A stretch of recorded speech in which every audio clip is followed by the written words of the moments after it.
In this two-part series, you will follow my journey building a sauna in my garage step by step.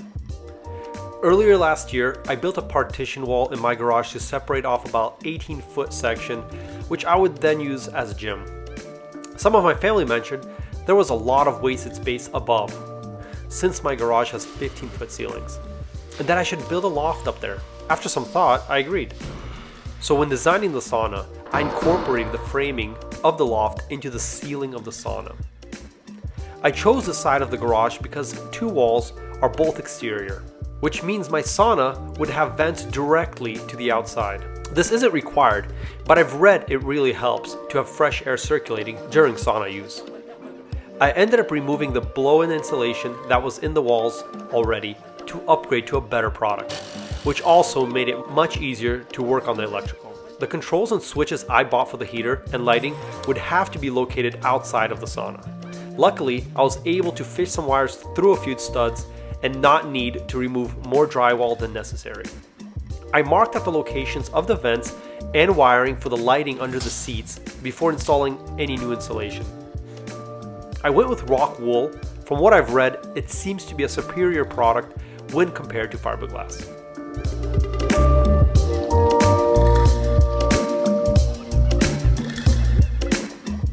You might be able to find reflective metal foil insulation at your local home improvement store, but I had to purchase mine from a builder supply store. Make sure the insulation you purchase does not have any plastic bubble wrap sandwiched in between. This material will not handle the heat required in the sauna. When installing this foil insulation, make sure to use stainless steel staples. Regular ones will rust and make a mess later on. Seal all seams using a tape made of the same foil material.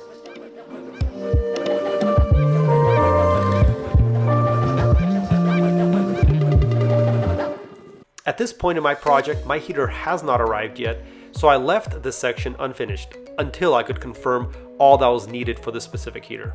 I decided to install a tile floor in my sauna. So to prep the floor, I used Primer T. It helps adhere the tile to the epoxy floors which I had in my garage. When using this product, you need to install the tile within 24 hours. Reapply the primer if that period expires.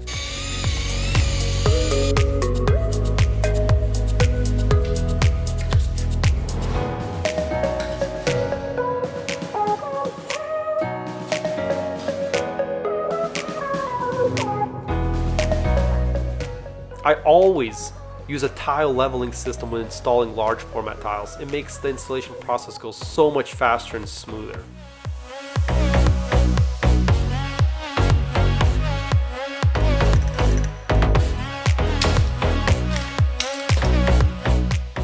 When it comes to walls, there aren't much options. Cedar is the most popular because of the great properties it has when dealing with varying temperatures and moisture levels. I did go out of my way to get clear cedar, which doesn't have many knots.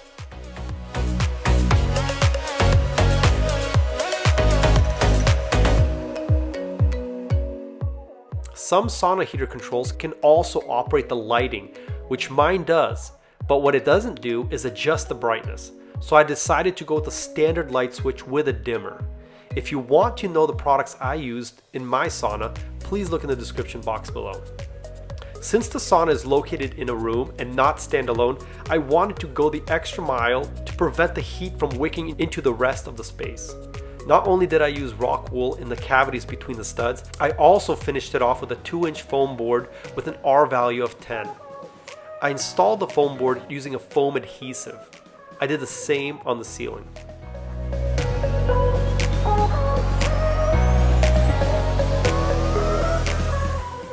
After getting my control unit, I had to get power to it. Luckily, it's an exterior wall and I could use conduit from the outside to get that done.